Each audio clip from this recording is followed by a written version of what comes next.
Listo, muchachos, ahora sí, muy buen día para todos. ¿Cómo están? ¿Cómo les ha ido? Buenos días, profe. ¿Cómo les ha ido en estas clases virtuales? Bien, sí, señor. Bueno, listo, muchachos. Entonces, en este espacio tenemos clase de biología. Entonces vamos a trabajar un poquito pues sobre las temáticas que ya veníamos abordando con respecto pues a lo de reproducción celular, y hoy vamos a ver una parte que es lo que tiene que ver con síntesis de proteínas, entendiendo pues un poquito toda esta parte de procesos de reproducción celular, ¿vale?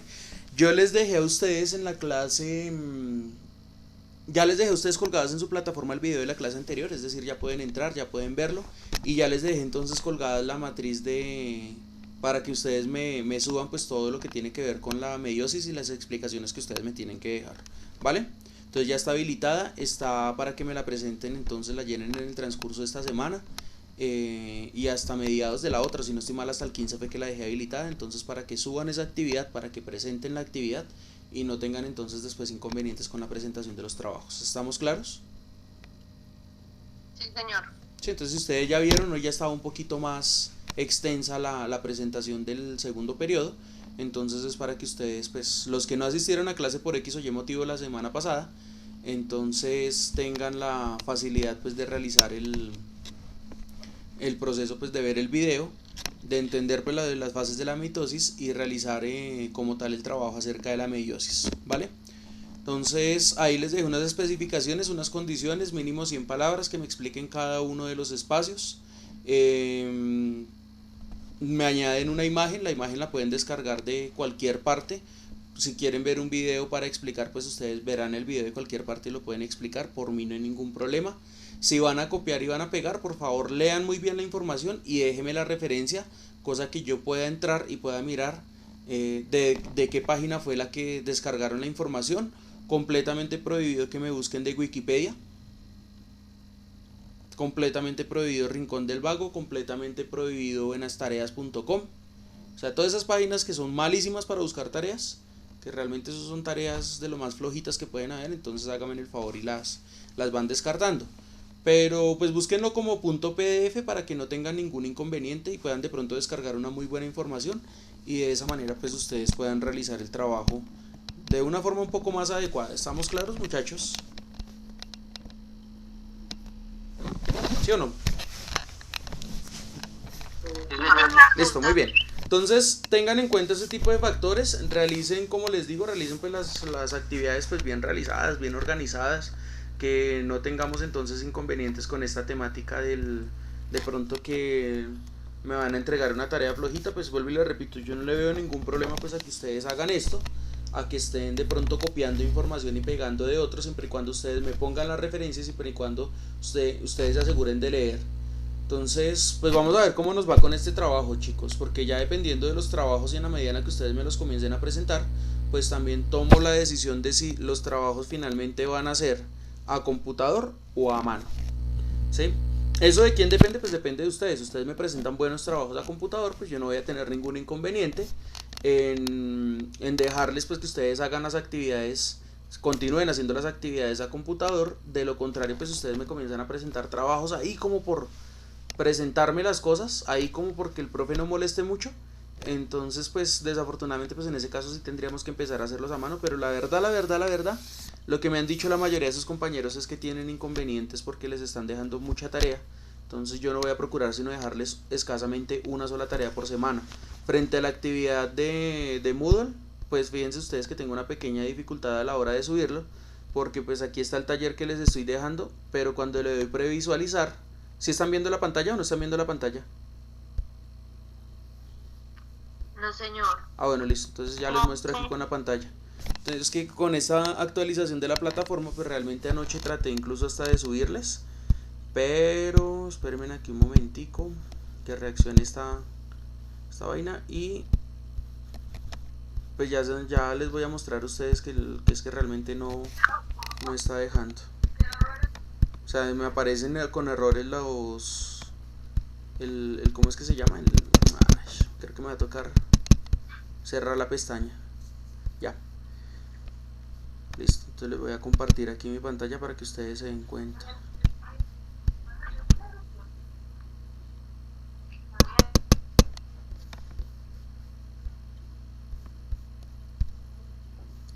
Muchachos, espérenme un momentico que creo que me va a tocar salirme porque no me está reaccionando precisamente esta pantalla. Entonces vamos a ver. Ya, listo, ahora sí. Por la cámara que estaba encendida. Listo, entonces póngale cuidado, les doy aquí por lo menos al cuestionario y le doy previsualizar y me dice que lo está guardando con un error. Y subí 2 preguntas y las 2 preguntas me le hizo lo mismo.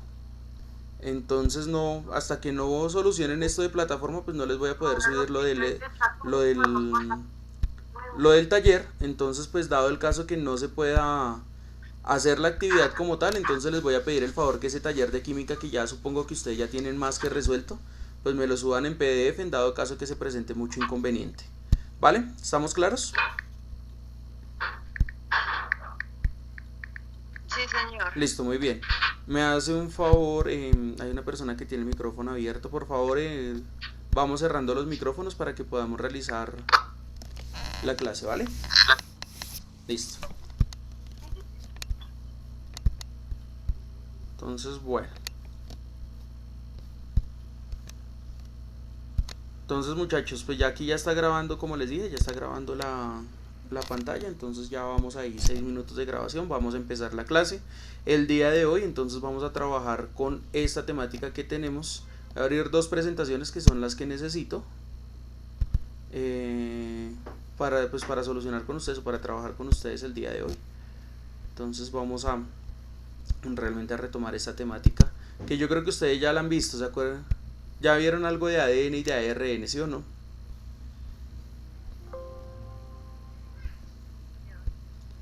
Listo. Sí, señor. Bueno, porfa, te puedo pedir el favor que me hables un poquito más claro las 2 últimas personas, más con el tono de voz más elevado de las últimas personas que hablaron. Es que les escuché muy bajito lo que estaban por ahí hablando. Entonces, listo. Entonces a cerrar aquí. Y vamos entonces a recordar un poquito de esto. La semana pasada vimos entonces reproducción celular. Esta clase pues vamos a ver todo lo que tiene que ver con ácidos nucleicos. Muy importante esa temática de ácidos nucleicos pues porque nos va a permitir entender muchos de los procesos que ocurren a nivel celular y que están enlazados entre mitosis y síntesis de proteínas, ¿vale? Entonces, bueno, entonces cerremos aquí y listo. Bien. Entonces, ¿vieron ustedes eso de ácidos nucleicos? Entonces, así que por favor, pues vamos a ir haciendo unas preguntas, ustedes me van colaborando pues para ir apuntándole también a la participación y que esta clase no sea solamente lo que yo les diga, sino lo que ustedes también interpreten y las dudas que puedan ir despejando, ¿vale? Entonces, este término de ácidos nucleicos, ¿qué es lo que les dice? Aparte de que son el ADN y el ARN, ¿qué es lo que le dice el término de ácidos nucleicos?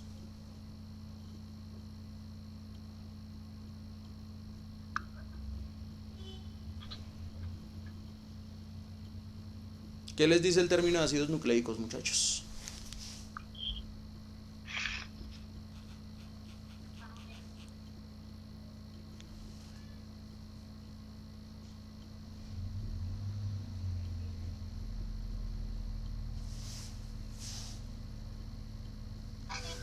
¿Qué son grandes polímeros? No, esa es la definición que acabas de buscar en internet. ¿Qué te dice a ti? Que están dentro del núcleo. Muy bien, o sea, la primera definición es que son ácidos que se encuentran dentro del núcleo celular y que si yo le mido el pH a esa vaina, ¿qué carácter tiene?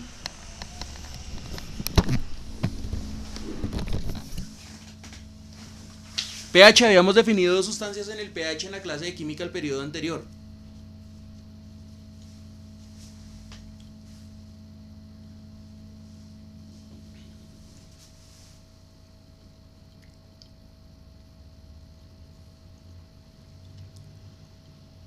A ver, ¿se acuerdan, muchachos?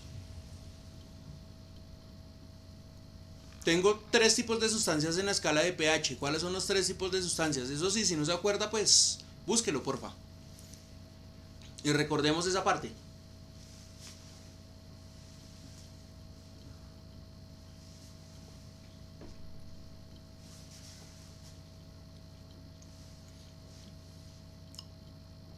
Niños, me siento hablando solo.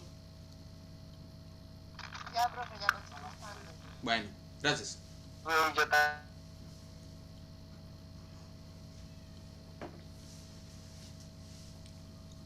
Y los demás también nos pueden ayudar, muchachos.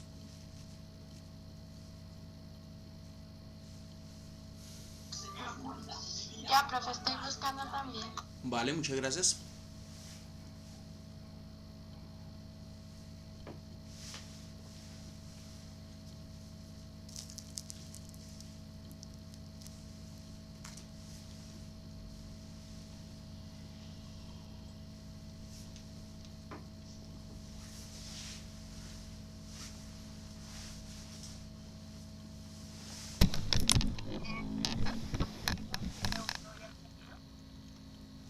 ¿Cómo dices? Es que se te escucha muy, muy lejos.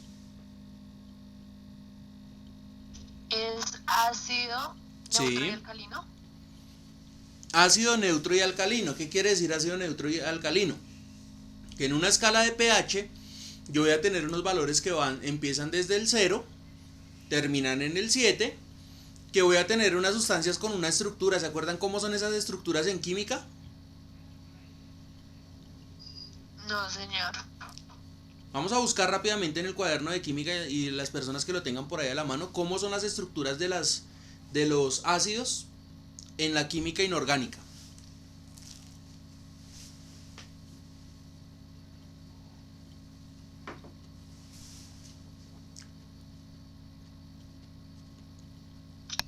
¿Cómo son las estructuras de qué, profe? De los ácidos, ¿se acuerdan que en ese cuadrito, en ese mapita de rastreo que le llamo yo les había dado a ustedes unas estructuras y les decía, es que miren, los ácidos siempre se van a caracterizar porque tienen o están conformados por esta clase de elementos?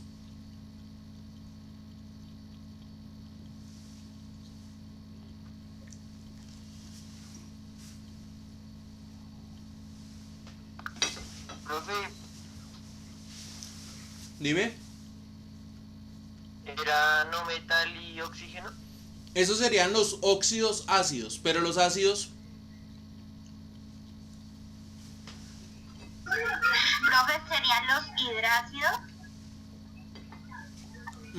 Sí, también, los hidrácidos también son ácidos. Cuéntame cuál es la estructura de ellos. Dicen que se dividen en dos categorías. Bueno, los... y oxácidos. ¿Cómo dices? Mira, dice, se dividen en dos grandes categorías, hidrácido sin oxígeno formado por hidrógeno y otro compuesto, o un anión poliatono. No, pero es que tú me estás leyendo otra definición de una página de internet. No, búscame la que yo les dejé a ustedes en el cuaderno. En ese mapita de rastreo yo les di a ustedes. Una base nitrogenada y una... No, chicos, no me busquen, vuelvo y les repito, y les pido el favor, no me busquen en este momento por internet, búsquenme lo que ustedes tienen en su cuaderno de química, con ese mapa de rastreo que ustedes hicieron, una ficha bibliográfica, la cual la mandaron a laminar, o la cual se supone que ustedes deberían tener laminada, y que les especifica a ustedes cuándo es un ácido, cuándo es un hidrácido. Necesito que me entreguen la definición y la interpretación de cuáles son las estructuras ácidas, o cuáles son las estructuras de los ácidos. La estructura de un ácido Tiene un orden. Hidrógeno. ¿Es cuál? Hidrógeno con un no metal con oxígeno. Perfecto, eso es. Cuando yo estoy hablando de los ácidos, es porque voy a encontrarme con un hidrógeno, un no metal, seguido de un oxígeno. O la otra definición que era la que estabas dando hace un momento, que era la de hidrógeno con el no metal. ¿Listo? Entonces, ¿qué quiere decir esto de ácidos nucleicos? Que aquí me voy a encontrar un ácido o una estructura ácida, ¿sí? En donde voy a tener un hidrógeno con un no metal con el oxígeno, que me va a permitir entonces entregar o organizar esa definición. ¿Estamos claros hasta ahí? Ya quiere decir que en alguna parte me tengo que encontrar con esa estructura. Ya vamos a ver entonces ahorita dónde es que nos encontramos con esa estructura. ¿Estamos claros, muchachos? Sí, señor. Listo, muy bien. Yo les digo, básense en lo que tienen en el cuaderno, porque es que a veces ustedes me entregan las definiciones de internet, pero pero pues les estoy preguntando algo que se supone ustedes ya conocen. ¿Listo? Entonces vamos a ver aquí. Entonces yo tengo esta característica que son los ácidos nucleicos, y estos ácidos nucleicos pues se van a dividir en dos. Uno de ellos es el ADN, el otro es el ARN. Como están en las imágenes aquí, están en el mismo orden, es decir que el ADN va a tener una estructura de doble hélice, mientras que el ARN va a tener una estructura de una sola hélice. ¿Listo? ¿Qué son? Lo que estaba mencionando la compañera hace un momento, son unos biopolímeros de peso elevado, pero no es porque el peso elevado, es porque van a llegar otra cosa que se denominan como las proteínas, y que se van a pegar a este tipo de estructuras dependiendo del número de codificaciones en los codones que se puedan presentar. Entonces ya ahorita les explico qué es esa vaina de codones y qué son esa vaina de las codificaciones para que lo tengamos en cuenta, ¿vale? Entonces los ácidos nucleicos como tal son la forma en la que se expresan los genes, o la forma en la que le va a permitir a través de esa traducción del ADN la expresión de una información genética que determina algo que nosotros ya habíamos trabajado, que se denomina como el genotipo, y que se expresa ¿en dónde? ¿En dónde se expresa el genotipo? En los genes. No. Perdón, ¿En dónde? Nosotros trabajábamos un término que era genotipo y el otro era el paralelo. ¿Cuál es el paralelo? Fenotipo. El fenotipo. ¿Dónde expresamos el fenotipo? ¿O cómo es evidente el fenotipo? En el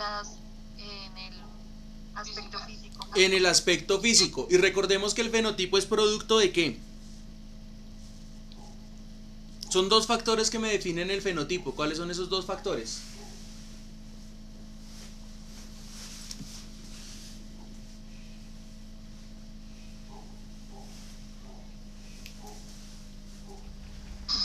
El ADN y el ARN. No, señores. Son dos factores que me definen el fenotipo. ¿Cigotos y heterocigotos? Tampoco.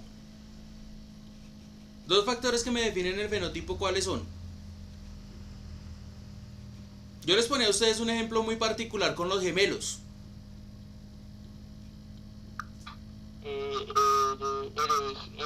Factor hereditario. No.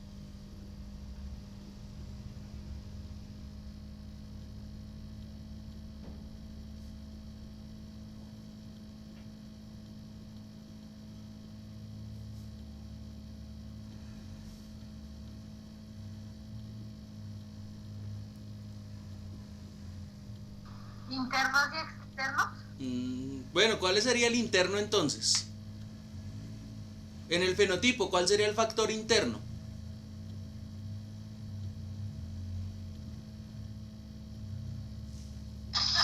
El ADN. No. Lo acabo de mencionar hace un momento.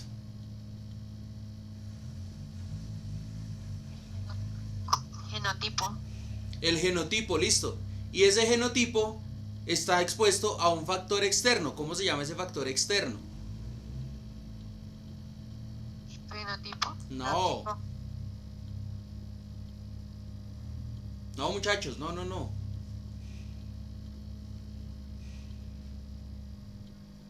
¿Cómo se llama el factor externo? Biopolímeros. No. Acuérdese que le estoy preguntando desde lo del periodo pasado. Solo del periodo pasado lo que le estoy preguntando, pero necesito que me tenga claros esas temáticas, necesito que me defina bien esos términos.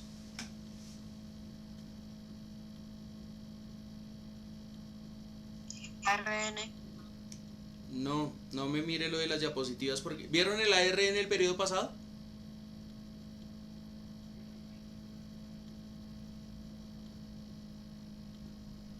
Si hubiéramos visto, pues esta presentación no sería necesaria, muchachos. ¿Son los alelos hereditarios? No.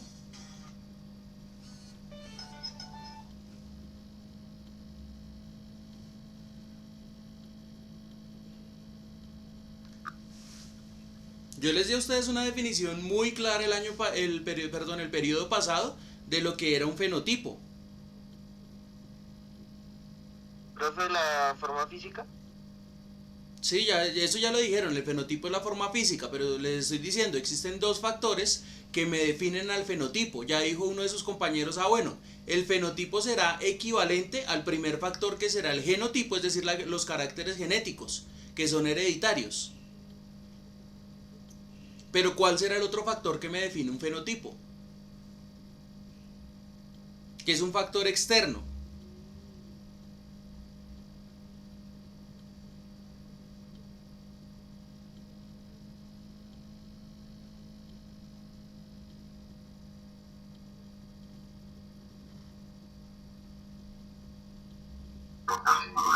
Profe, ¿es genotipo más ambiente? Esa es la respuesta, sí señora, muchísimas gracias.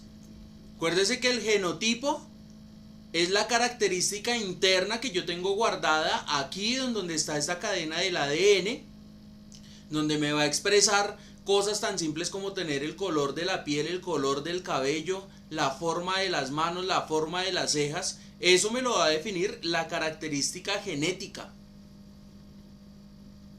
Pero ya la forma física del fenotipo, esa es expresada a través del medio ambiente. Entonces los que somos así como medio morenitos, somos morenitos porque tenemos una alta concentración de proteína denominada como la melanina. Entonces nosotros somos así por eso. Pero cuando, suponiendo que yo ya soy morenito de por sí, pero suponiendo que me voy a vivir unos 2 años en la costa Caribe, pues ¿qué me va a pasar a mi color de piel? ¿Habrá cambiado el medio ambiente y cómo se pondrá? Más oscuro. Claro, se pondrá más oscuro porque habrá mayor activación de la melanina. Si de por sí ya tengo, pues el irme y el exponerme a un ambiente un poco más cálido, pues me va a obligar automáticamente a que produzca mayor cantidad de melanina para protegerme del cáncer. Es decir, eso es del cáncer de piel, eso es un mecanismo de protección. Pero fíjense que ese tipo de activaciones se dan, ¿por qué? Pues porque yo tenía aquí un medio ambiente en Bogotá, pero si me voy para la costa Caribe, pues voy a estar expuesto a otro medio ambiente, entonces va a ser otra cosa completamente diferente, en donde voy a tener que cambiar sí o sí algunas secuencias o algunas condiciones biológicas. Por el contrario, si me voy a vivir, no sé, a Dinamarca, que es un país que está pegado allá al Polo Norte, ¿cómo quedaré entonces?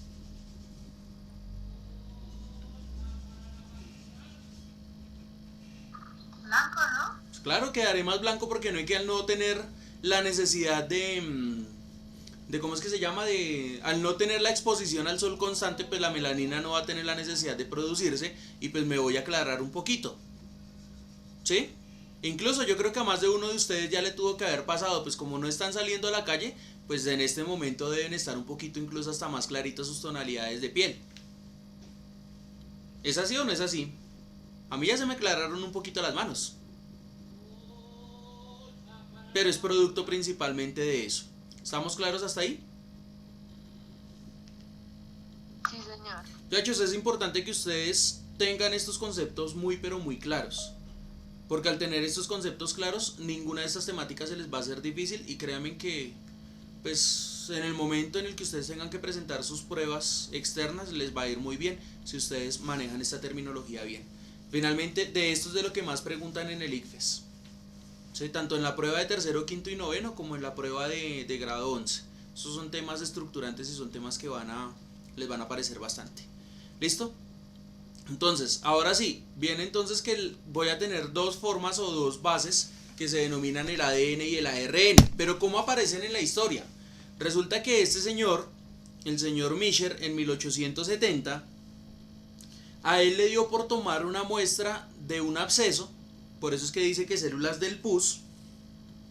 Entonces él tomó una muestra de un absceso posiblemente de algunos pacientes, trabajaba en algún hospital o tenía contactos para extraer muestras de esta categoría, y pues lo que él hizo fue coger esas células y aislarles automáticamente todo el resto del citoplasma y toda la membrana celular, y lo único que dejó en libre y lo único que dejó abierto en su momento pues fue el núcleo celular. Es decir, es como si hubiera metido una inyección, una agujita, y hubiera extraído solamente el núcleo de la célula y el resto de la célula lo hubiera dejado ahí.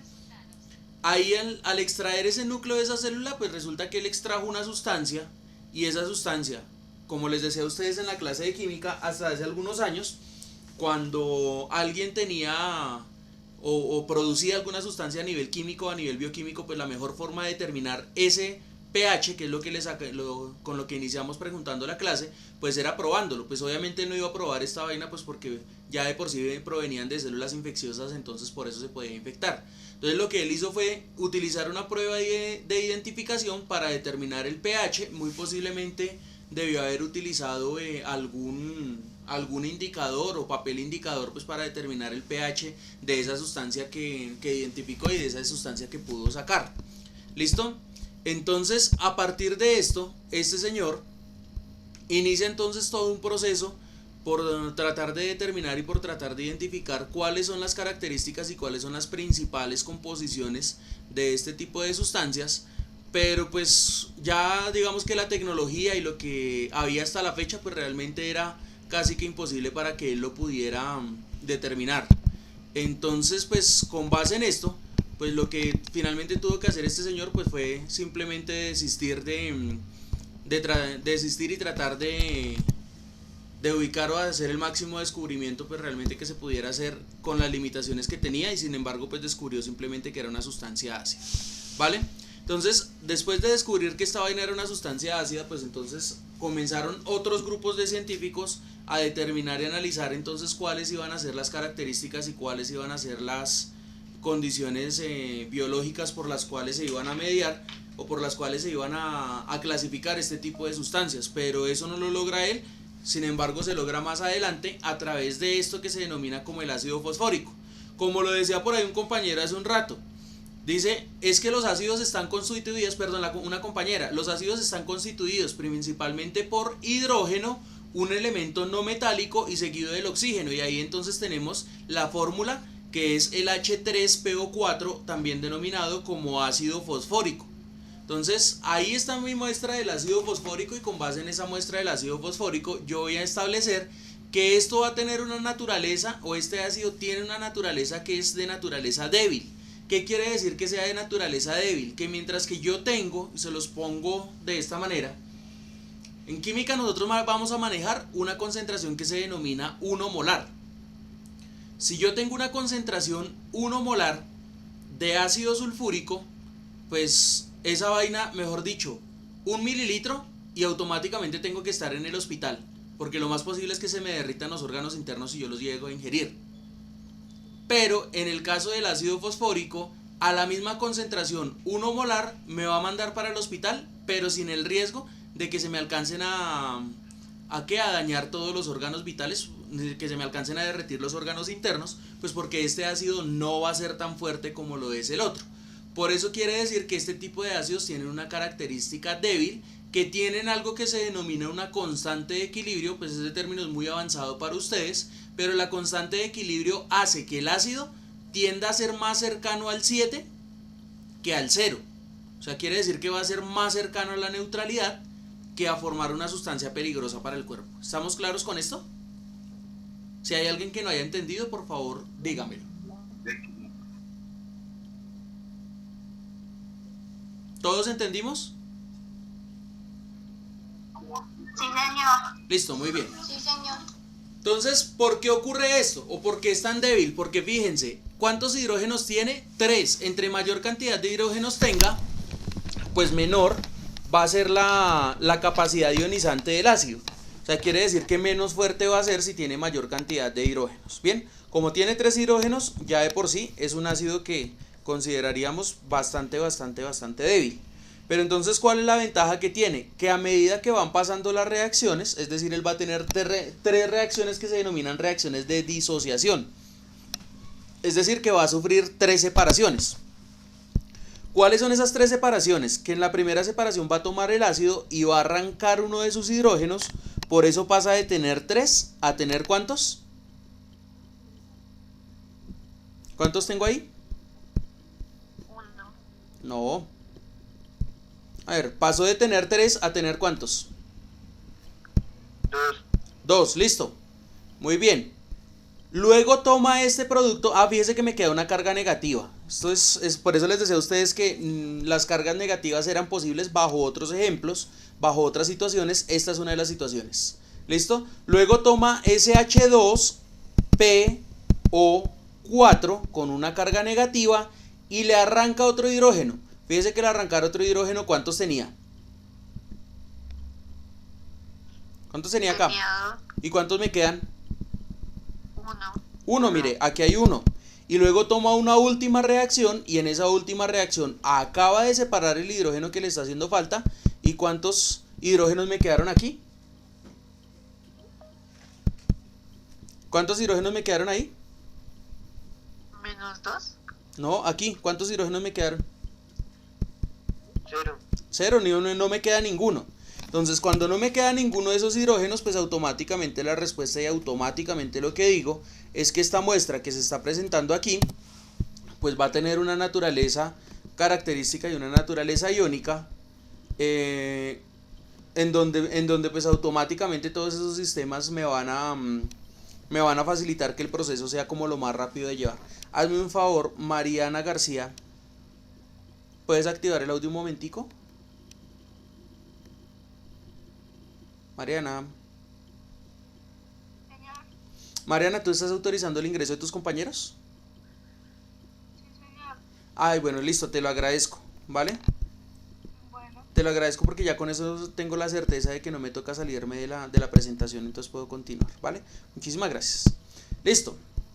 Entonces, ¿qué quiere decir este ácido? Pues este ácido básicamente lo que quiere decir es que él va a tener un pH que, miren, ya en este caso, él está muy cercano a la línea del 7 y ya con esto acaba de afirmar que está prácticamente pegado a la línea de 7.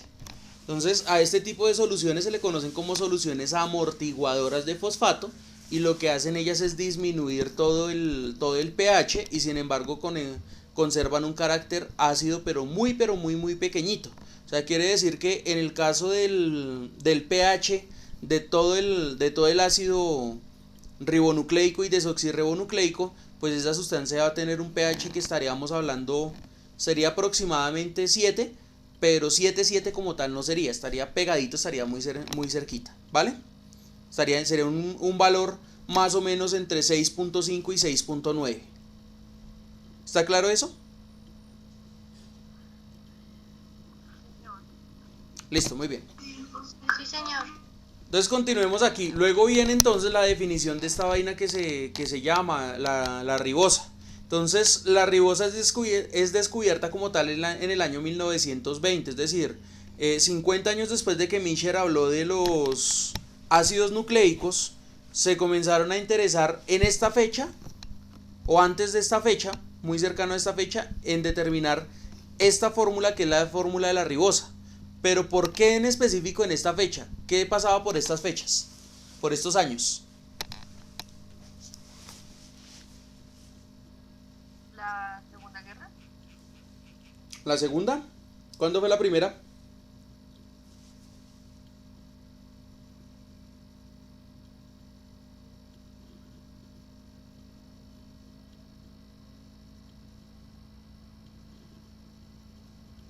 ¿Cuándo fue la primera?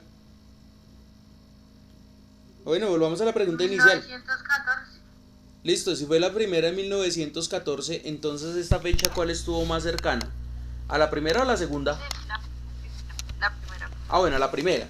Entonces, ¿qué pasa durante la Primera Guerra Mundial? Resulta que cogen y mandan a toda esa cantidad de soldados estadounidenses, porque finalmente ustedes saben que en Estados Unidos no pasó absolutamente nada. Por eso es que ellos comienzan a desarrollar una industria y en el 29 que aparece la dichosa crisis del 29 se van a la quiebra porque como quedaron destruidos todos los países en Europa, 10 años después ya no había quien les comprara.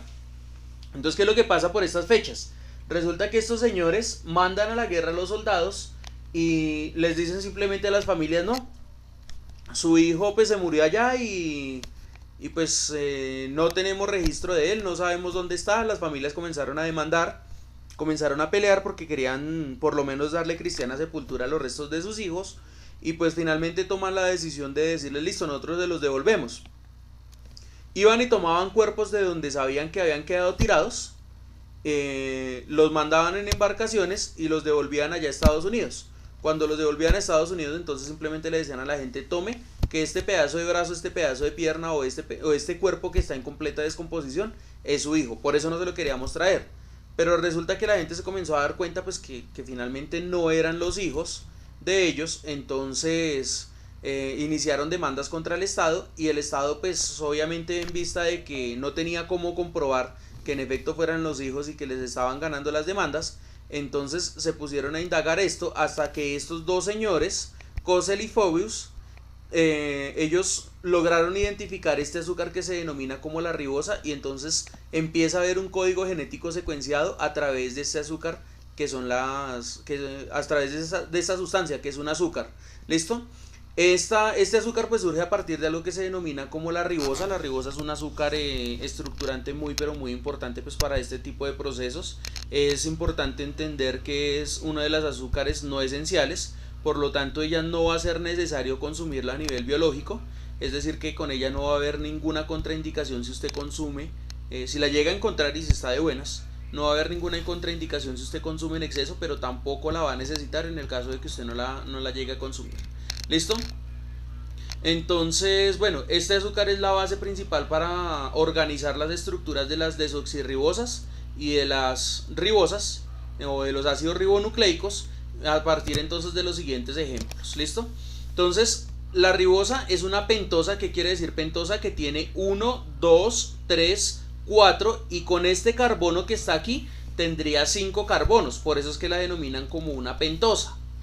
Es la base del ARN, y en el ARN se conoce como ácido ribonucleico. Ya se van a dar cuenta que tiene que ver esto y que tiene que ver esto, y en el ADN se transforma en el ácido desoxirribonucleico.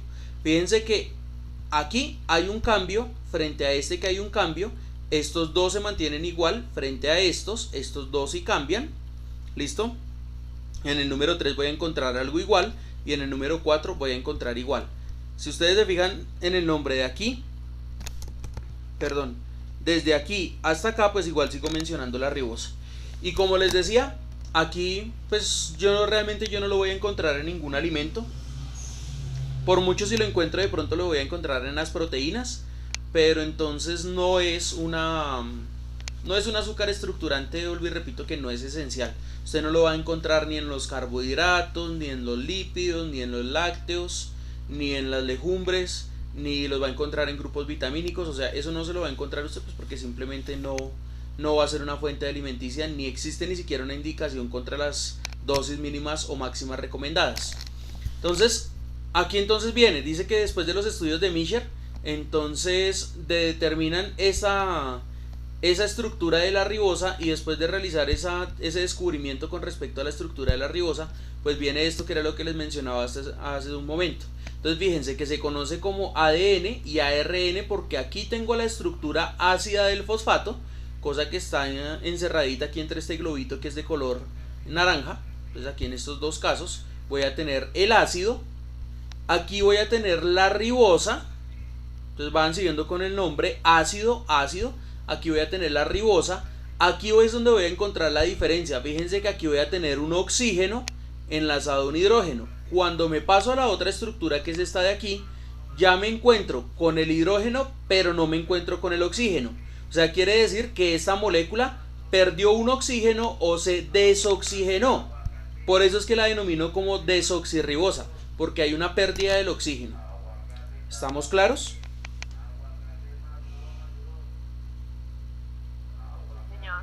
Listo, muy bien. Entonces, este ácido... ¿Perdón? Perdón, alguien me... No entendiste la última parte, listo, vuelvo y la explico, no te preocupes. Entonces recordemos que esta era la estructura del ácido de acuerdo a la estructura del ácido fosfórico. Fíjense que no tiene los hidrógenos como me lo presentaba allá en la última respuesta después de las separaciones de todos los hidrógenos. Entonces aquí voy a tener el ácido fosfórico, este es el que me va a dar el carácter ácido del ADN y del ARN, por eso ambos empiezan con el mismo nombre, ácido desoxi y ácido ribono. Entonces, ¿por qué se denominan como desoxi y ribonucleico? Fíjate en esta estructura que es la ribosa, mira, aquí está abajo. ¿Qué me está diciendo esta estructura de la ribosa? Que aquí entre este globito que estoy señalando aquí con el cursor, aquí voy a tener un OH, voy a tener un oxígeno enlazado a un hidrógeno. ¿En qué posición? En la posición número 2 del carbono, mira el 2 acá, donde estoy señalando. Pero cuando me paso a la otra estructura, en el mismo carbono que es el 2, fíjate que aquí yo ya no tengo un oxígeno. ¿Qué pasó con la molécula? La molécula entre esta y esta pues perdió un oxígeno. Por eso es que aquí lo voy a denominar como desoxi, porque hay una pérdida de un oxígeno, pero el azúcar sigue siendo la misma, la ribosa. ¿Sí? ¿Ahora sí? Sí, profe, gracias. Listo, entonces por eso es que una es ácido desoxirribonucleico, ambas pertenecen al núcleo, y ácido ribonucleico, porque en esta va a tener la ribosa completa, pero y también va a pertenecer al núcleo. Y además de eso, aquí se van a venir a pegar algo que se denominan como unas bases, y estas bases son las que se denominan como bases nitrogenadas, que era la que me trataba de definir por ahí hace un buen rato alguna compañera. ¿Listo? ¿Estamos claros entonces hasta ahí, muchachos? Sí, Sí, señor. Listo, muy bien.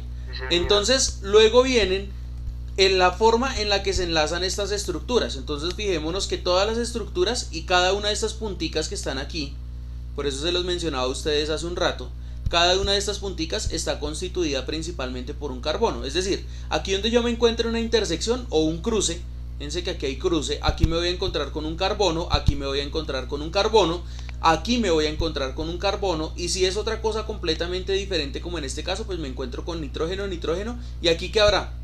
Donde estoy señalando con el cursor. ¿Aquí qué habrá? ¿Un oxígeno? No, ¿Un ácido? en la intersección. Aquí. ¿Qué habrá? ¿Aquí qué había? Mm, ¿Hidrógeno? No. Aquí en este. Carbono. Ah, listo. ¿Aquí qué hay? Carbono. ¿Aquí qué hay? Carbono. ¿Aquí qué hay? Carbono. Por si quedan dudas, ¿aquí qué hay? Carbono, carbono. Aquí. Aquí. Sí. Carbono. Todos me van a decir carbonos. Cuando yo encuentre un cruce entre dos o más líneas, entonces fíjense que aquí hay 3 líneas, aquí hay 4 líneas cruzadas, porque estas son 2 líneas las que me voy a encontrar aquí, y no me escriban ningún elemento, como en estos casos que sí me está escribiendo cuando es nitrógeno, pues automáticamente yo asumo que lo que se está cruzando ahí es el carbono. ¿Estamos claros? Sí, señor. Listo, muy bien. Ah, Entonces es aquí donde tengo que tener en cuenta entonces todas estas representaciones que son las que me van a permitir identificar o analizar cuáles son las condiciones de cada molécula. Entonces, ¿qué me dice esto? Me dice, bueno, listo, entonces póngale mucho cuidado. Todas las estructuras que usted va a encontrar en el ADN son producto del enlace covalente, es decir, que van a compartir el enlace entre carbono y nitrógeno. ¿Listo? Entonces que aquí que hay un carbono y aquí hay un nitrógeno, ambos están compartiendo un enlace, por eso hay una línea entre los dos. Luego me dice que carbono, hidrógeno. Fíjense que aquí este carbono me está diciendo que está pegado ¿a quién? A 3 hidrógenos. Luego me dice que es oxígeno, hidrógeno. Mire, oxígeno y hidrógeno están pegados, oxígeno, hidrógeno. Luego me dice nitrógeno e hidrógeno. Mire, entre nitrógeno e hidrógeno hay otra línea. Luego me dice también que puedo encontrar carbono, carbono, aquí hay carbono, aquí hay carbono, aquí hay carbono y aquí hay carbono, y todos ellos están enlazando. También me dice que puedo encontrar enlaces entre carbono, oxígeno, es el caso de este, aquí hay un carbono, aquí hay un oxígeno, aquí hay un carbono y aquí hay un oxígeno. Pero también me dice, y por último, que puedo encontrar enlaces entre fósforo y oxígeno, que es lo que está pasando en este globito. ¿Sí ven? Todos, absolutamente todos son enlaces covalentes. Todos ellos están presentando esta misma característica, que hay enlaces entre cada uno de estos elementos de acuerdo a las combinaciones que están aquí. No van a ser otras combinaciones, pero son las combinaciones necesarias para que usted pueda estructurar y para que pueda organizar todas sus moléculas del ADN. ¿Listo? Entonces ahora sí aparece lo más importante. ¿Qué es lo más importante? Entender para qué me sirve la ribosa. Bien, entonces en la ribosa es una base monocatenaria. ¿Qué quiere decir que sea monocatenaria? Que ella no va a presentar sino una sola hélice, como la que veíamos aquí al principio de nuestra presentación, en donde decíamos que aquí esta vaina es el ARN porque no tiene sino una sola linecita, es una sola hebrita, ¿sí? Entonces esa base monocatenaria que va a tener el ADN pues va a ser muy pero muy importante para entender cuál es el funcionamiento. ¿Por qué? Porque ella va a conservar 4 bases nitrogenadas. Entonces fijémonos muy bien respecto a esta diapositiva que estaba aquí, que me dice, en el ARN viene el fosfato, la ribosa, acuérdense que ustedes denominan la ribosa por este OH, y viene luego la base. Entonces cuando yo me pase esta estructura va a venir exactamente lo mismo, viene el fosfato, la ribosa y viene aquí la base nitrogenada. Entonces en esta base nitrogenada o en este puente de nitrógeno, que también lo van a encontrar así en algunos libros, usted se va a encontrar con 4 bases nitrogenadas esenciales. ¿Cómo se llama esta? La de la C.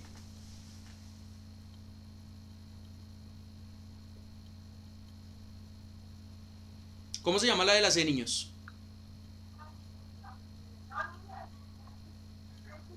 ¿Carbono? No. Vamos a leer la diapositiva. ¿Cómo? ¿Oxígeno? La C, esta C que está aquí, es el nombre de una base. ¿Cómo se llama esta base? Lean la diapositiva y me dicen qué será esa C.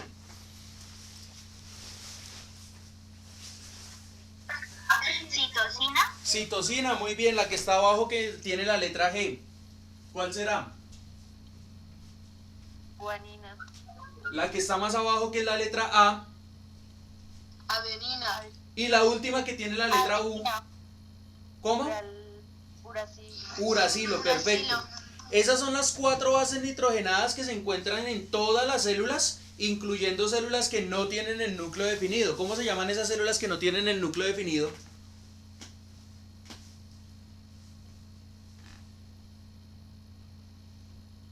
¿Mitocondrias? No, eso lo vimos la clase pasada. ¿Cómo se llaman esas células que no tienen? Procariotas, muy bien. Entonces, tanto las células eucariotas como las procariotas, es decir, tanto bacterias como células definidas para organismos pluricelulares, tienen, en este caso, pues su respectivo ADN y su respectivo ARN. Lo que pasa es que en los organismos como los virus, yo me voy a encontrar que los virus, la mayoría de ellos carecen de ARN. Hay otros poquitos que no tienen ADN. Entonces, como no tienen alguno de los dos, ¿qué es lo que hacen ellos? Ir, infectar otro organismo para poder reproducirse. Por eso es que se dice que ellos no están vivos, porque los seres vivos nacen. ¿Cuál era esa definición que me daban en primaria? Nacen, se reproducen y mueren. Se reproducen y mueren. Perfecto, como los virus no se pueden reproducir, entonces por eso dicen que no están vivos. Bien. Pero hay algunas otras personas que dicen, no, los virus, pues si tienen ADN, si tienen material genético, o si tienen ARN, cualquiera de los dos, ya de por sí, son unas moléculas o son organismos que están vivos. Pero fíjense lo peligrosos que son y en la situación en la que nos tienen. ¿Sí? La intención de ningún virus es matar a ninguna persona. Esa no es la intención de los virus, ni a ningún ser vivo. La intención de los virus es simplemente poderse replicar, ya que tienen esa incapacidad para replicarse. Pero como es una enfermedad, cuando aparecen las enfermedades nuevas, pues lo más normal es que se mueran uno que otro o unos cuantos individuos para poder acoplarse a un organismo sin tener la necesidad de matarlo.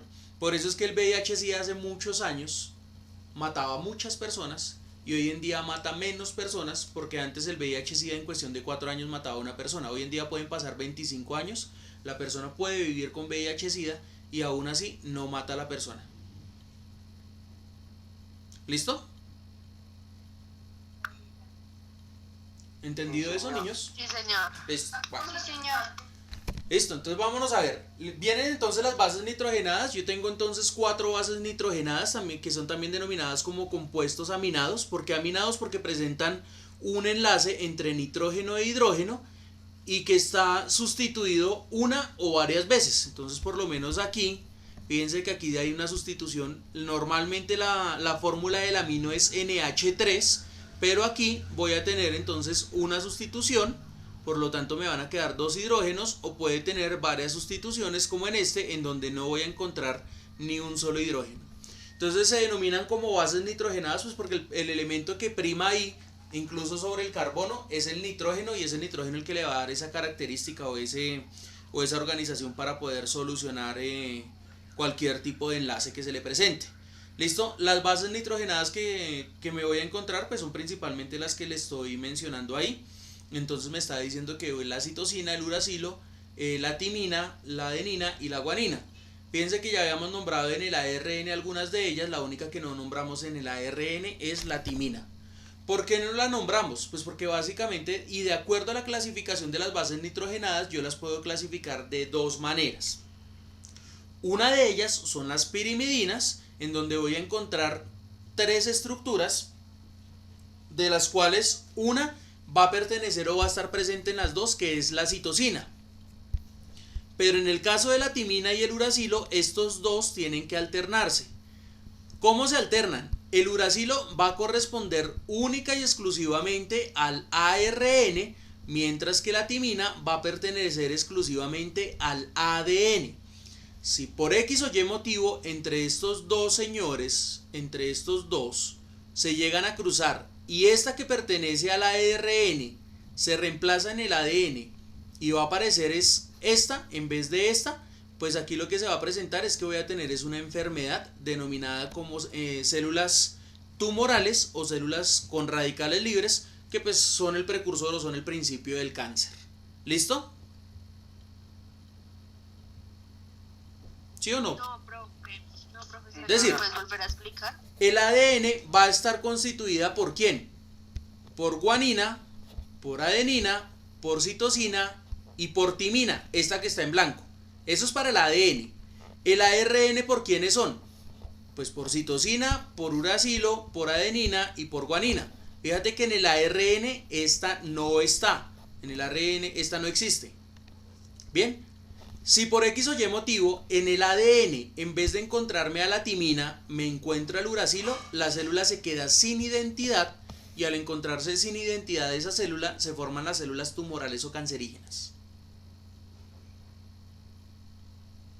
Porque hay un reemplazo de algo que no me va a codificar nada en la proteína. Entonces ya después vamos a ver cómo es ese proceso de síntesis de proteína, porque ustedes tendrán que resolver ejercicios con respecto a síntesis de proteína. Bien, pero aquí lo importante es entender que el cruce entre estos dos señores, si uno pertenece al ADN y el otro pertenece al ARN, si uno del ADN se mete donde está el ADN, pues ahí lo que se produce es cáncer. ¿Listo? ¿Sí o no? Listo, ahora sí, profe. Listo, muy bien. Listo, ahora sí, profe. Listo, me voy a encontrar entonces con los tipos de ARN y me voy a encontrar con 4 tipos de ARN que son pues los que a nivel celular se pueden producir y que tienen unas funciones de acuerdo a la etapa del ciclo celular. ¿Se acuerdan qué es eso de ciclo celular? ¿Cuáles son las etapas del ciclo celular? Porque lo vimos la clase pasada.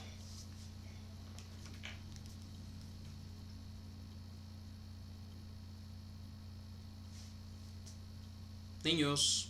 Era lo de la mitosis, Ah, muy bien. Me voy a encontrar entonces con una fase que se denomina como la fase M o la fase mitótica. Me voy a encontrar con otra fase que ¿cómo se llama? citosis. No. No me digan que perdí toda la clase pasada. Meiosis. No, la meiosis es la tarea y es para células reproductivas, no para células somáticas.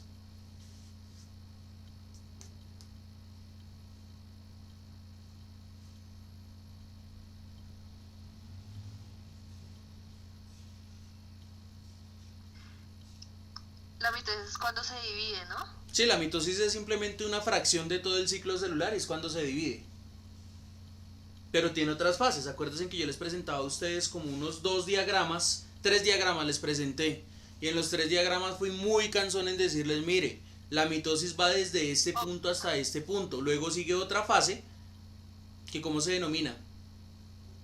Sí, ya, era lo de la interfase. Muy bien, ¿y la interfase cuántas fases tiene? Perdón, cuántas secciones tiene o cuántas porciones tiene? Tiene 3 fases. 46. No, pero cerquita. Cerquita porque sí tiene que ver con ese número que estás por ahí más o menos consultando.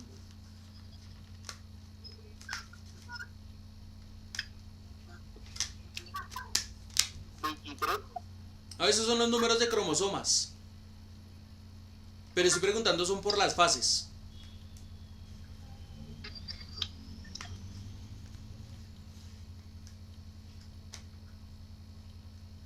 Bueno, hagámoslo rápido, niños, que nos quedan menos de 10 minutos.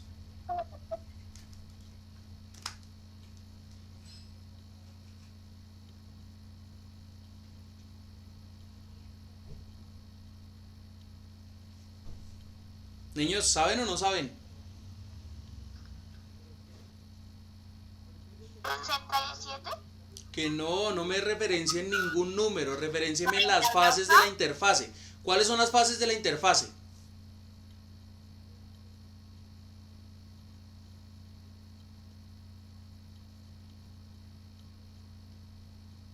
Hagamos copia entonces, busquemos en internet cuáles son las fases de la interfase.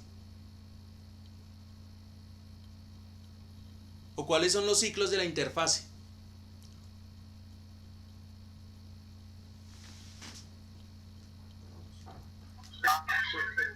Profe, crecimiento celular, crecimiento... Listo, ¿cómo se denominan? Tienen unas letras y tienen unos números algunos. G1 de G1. G2. Listo, G1, ¿cuál es la que sigue? G2. No, S, muy bien, sigue la S. Y después de la S ahora sí sigue la G2. G2, listo. Entonces, para que usted me lo entienda, durante la fase 1, entonces, ¿qué es lo que va a ocurrir? Durante la fase 1 básicamente lo que ocurre es lo siguiente. Va a aparecer el ARN lineal, que es este que está aquí, y se denomina lineal pues porque es una sola lineecita. Y este ARN lineal va a organizar de a 3 codones. ¿Qué quiere decir codones? Cada codón está constituido por 3 bases nitrogenadas. ¿Listo? Perdón, lo dije mal. No va a organizar de a 3, va a organizar de a 3 bases nitrogenadas para organizar o para denominar un codón. Cada codón lo que va a hacer en el ARN lineal es coger y tratar de buscar los pares que va a enlazar para poder formar el ADN.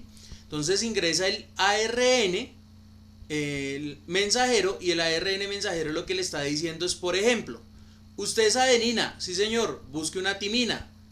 Usted es uracilo, entonces busque una adenina. Usted es guanina, busque una citosina. Usted es citosina, busque una guanina. Fíjense que aquí están por colores, mire. C es de color azul y G es de color negro. Entonces G, esta C busco a una de color negro y esta C busco una de color azul. Entonces se van dando cuenta que ellos van buscando por pares. Van buscando por pares esa afinidad. Cuando les vayan buscando por pares esa afinidad, entonces lo que van a hacer es traducir esta vaina que se denomina como el ARN mensajero. ¿Listo? Durante la fase G1, ¿quién aparece? Pues el ARN lineal y aparece el ARN mensajero para que después de que aparezca el lineal y el mensajero entre el ribosoma y asocie todas las proteínas después de haber formado todos los cromosomas. O sea, quiere decir que este va a ocurrir durante la fase 2. Estos dos van a ocurrir casi que simultáneo. El lineal va a aparecer durante la G1, ¿listo? El mensajero va a aparecer sobre el final de la G1 e inicio de la S. El ribosómico va a aparecer en la S y el transferente también va a aparecer en la S. ¿Para qué? Para formar todos los ribosomas y para formar todos los organelos de la célula. Por eso es que ahí les decía a ustedes que en la fase G1 se comienzan a organizar todos los organelos de la célula, pero en la fase S es cuando la célula ya tiene un proceso de maduración total. ¿Listo? Quiere decir que ahí ya se ha copiado todo el ADN y se han formado todos los organelos, y a cada célula, dependiendo de su función, le va a dar unas funciones muy específicas. Les voy a poner el siguiente ejemplo y por favor colabórenme rápido con estas respuestas. Si yo tengo, en un caso hipotético, un glóbulo rojo, pues este glóbulo, no mentira, lo respondo yo de una vez porque ya no me alcanza el tiempo. Si yo tengo un glóbulo rojo, el glóbulo rojo tiene poca cantidad de mitocondrias porque el glóbulo rojo, la función principal es de transporte. ¿Y las mitocondrias de qué se encargan? De metabolizar todos los nutrientes. Y como el glóbulo rojo lo que lleva es nutrientes, pues no les conviene tener hartas mitocondrias, porque si no lo que va a hacer el glóbulo rojo es acabar con toda esa cantidad de nutrientes y pues no va a tener nada que transportar a otro organismo. Entonces por eso tiene que tener una especialización y ese ARN ribosómico y transferente es el que le va a decir a esa célula, venga, no desarrolle tantas mitocondrias porque pues usted no las va a necesitar. Recuérdese que su función es simplemente llevar el pedido de nutrientes a otras células y de recoger lo que a ellas no les sirvan. Esa es la función del glóbulo rojo y esto es lo que le dice el ARN transferente y el ARN ribosómico. ¿Estamos claros hasta ahí? Sí, señor. Listo. Luego viene entonces, bueno, esta es una imagen de cómo es que se forma la doble hélice del ADN. Entonces fíjense que aquí está implicado el ADN que se está formando y esta lineal que es de color amarillo que será todo el ARN, ¿vale? Entonces aquí me parece muy importante porque les voy a dejar una tarea con respecto a esto. Aquí no mencionan a una persona, a una mujer que se llama Rosalind Franklin, que es la responsable de determinar la doble hélice del ADN.